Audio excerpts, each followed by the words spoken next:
page turners, and welcome back to the channel. I'm Matthew, the man with the hat, who reads. And today it's time to talk about the month to come. This is my TBR for March 2024. I've been liking the themed month thing, so I'm going to kind of stick with the themed month thing, and we're going to call it Mystery March. I thought about doing March of the Mammoths, but seeing as I've already had 3 mammoth-sized books I've attempted this year, 2 of which I didn't get very far into and gave up on, and 1 that I haven't finished yet, but I'm getting very close to finishing and will finish by the end of February, I've decided to lay off the mammoth stuff. Let's go with some smaller stuff. Let's get some stuff out of the stacks a little bit. And then I completely changed my mind and went ahead and planned for a mammoth one anyway. But let's not waste any time. Let's dive into it. First up, a library book. For sure, if I can get a hold of it when I go to the library. I haven't gotten there yet, but I'd like to pick up Robert Galbraith's The Running Grave. This is the 7th book in the Cormoran Strikes series. They're mysteries, and they've been progressively getting chunkier. I believe this one clocks in at like 960 pages, so I might as well call it March of the Mammoths with Mystery March. Anyway, it'll probably take me quite a while to read it. I've enjoyed the series for the most part. The last one I had some issues with, and I'm hoping that was just a one and done thing with the issues, and that this next one is a little bit better.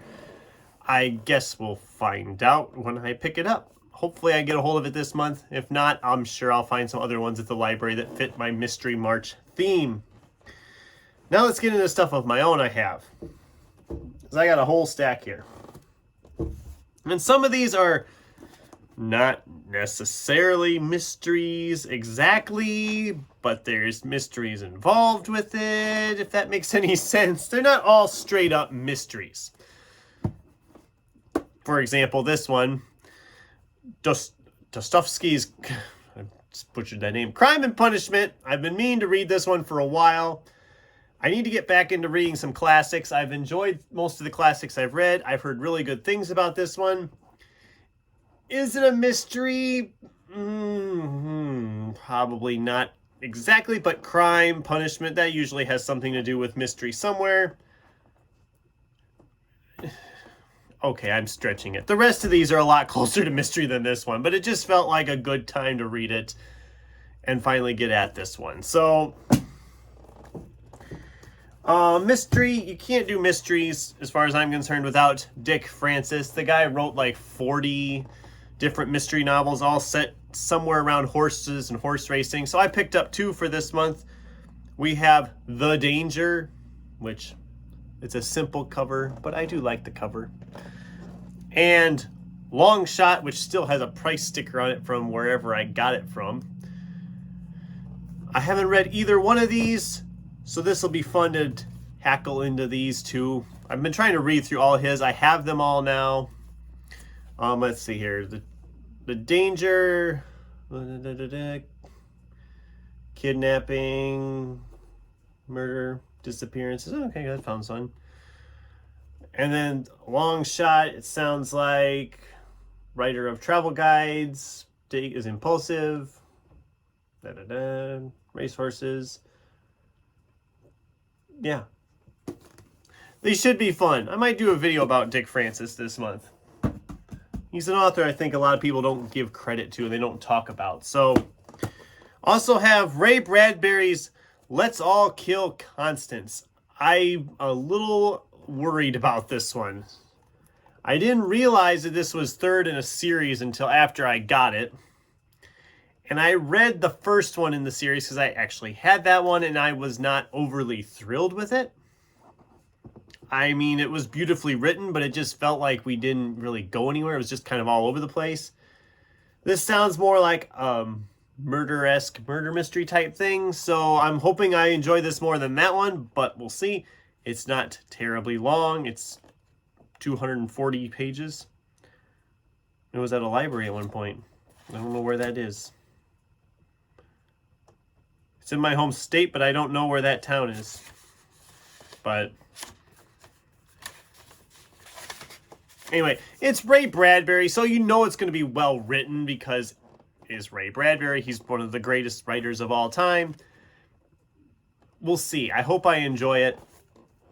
It's not one I'm gonna probably stop halfway through and give up on, because, like I said, it's not very long. I mean, by the time I get to a halfway point, I'll be like, it's half over.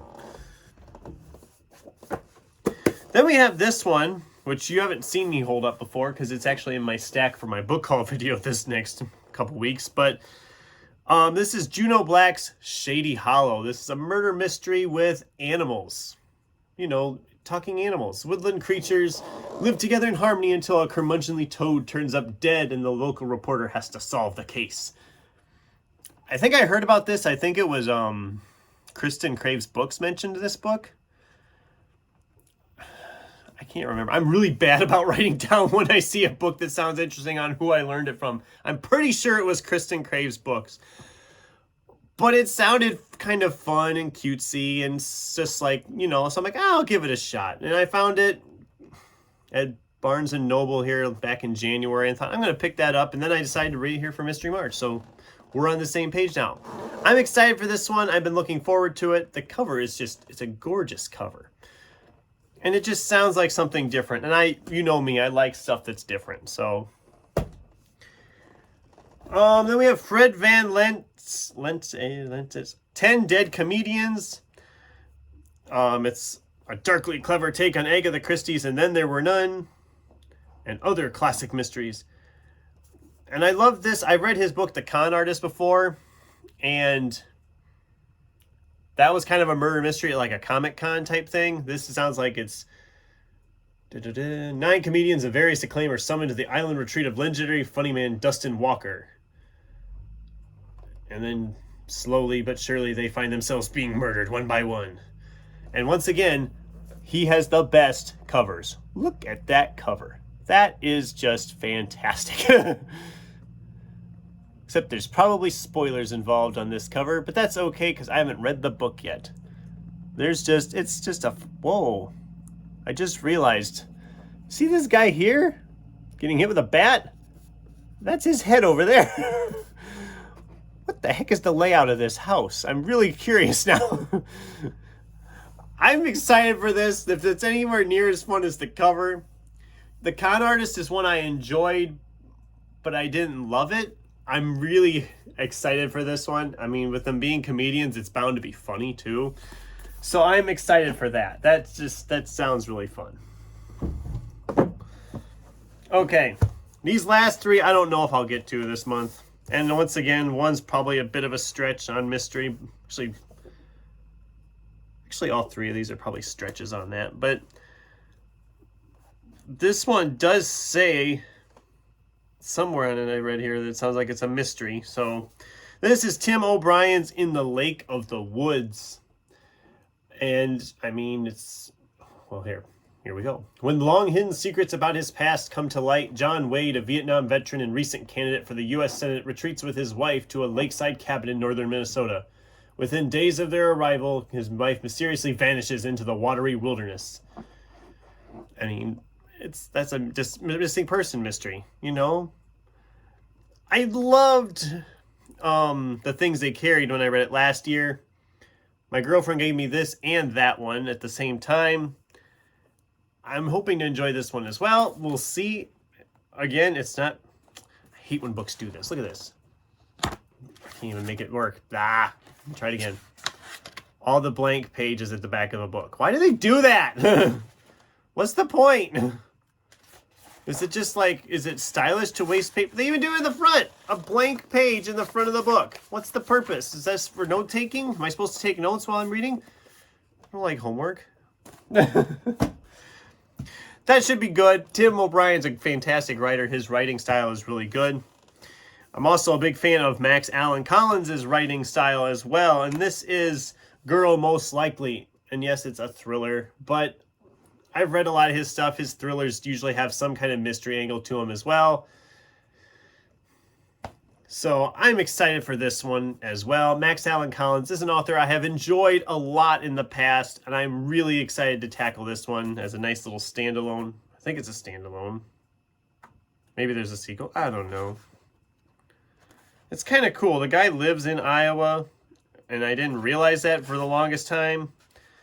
And sometimes he talks about places, and I'm like, yeah, I've been there. So it's kind of cool. But and the last one, if I get to it, this is a sci-fi mystery.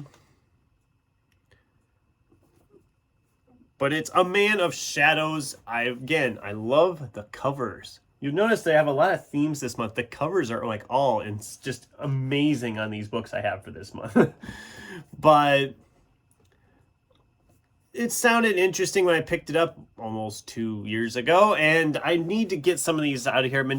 I've been kind of sort of doing the read what you own challenge. I mean, there's no halfway on doing it, but I've been kind of sort of dabbling in it because I'm still buying books, but I'm trying to prioritize the books that have been sitting here the longest, if that makes any sense.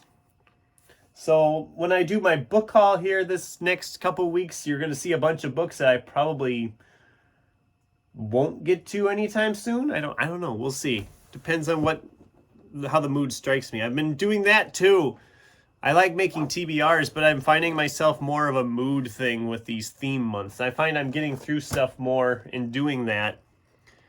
And it's just kind of nice to get stuff read that's been sitting here a long time. Because, like, of these, I know this one's been here for a while. Crime and Punishment's been sitting here for a while. The Dick Francis ones, I've had a lot of them for years. So it's time to get some. It's time to get some of this read, and I'm excited for April because I have a theme for April already planned too, and it's essentially anything goes. We're gonna just see. I'm gonna just essentially go through and say, okay, I haven't read this. I haven't read this. This has been sitting here a long time. Let's pick up this, and we're just gonna have a complete free for all. It just depends on what we pick out. I will have some for a TBR, but I will also probably be mood reading stuff. I'm thinking I'm going to shoot for April to be my biggest reading month of the year so far, although this has been a really good year so far in reading. And I think March is going to be good too. It's not a huge TBR. Money shot, as we say. Plus that ginormous library book that's like this wide probably. But a lot of these will be fast reads because a lot of them are not very thick. And that's okay. If I get through these, I can always pick up something else. I most likely will have some February carryovers as well because I've not quite finished with a couple of those. Some of them are... I'll probably get close. I think there's one for sure that I am doubtful I'm not going to get done. And another one I didn't get started. I might just stick back into the pile for a while. But I'm very close on a couple of them. I should get a few more finished. I probably won't get the other one finished unless I have just an amazing amount of time to read this week. I mean, as you're watching this, there's 3 days left of the month, so it's doubtful, but we'll see. So that's my TBR for March 2024. I'd love to hear from you guys. Have you read any of these? Did you love any of these? Did you hate any of these? Nobody ever says they hate anything, so apparently they haven't read them or they don't hate them. And what's on your TBR for March? I'd love to hear from you in the comments down below. Thanks for watching, and until next time, keep turning pages.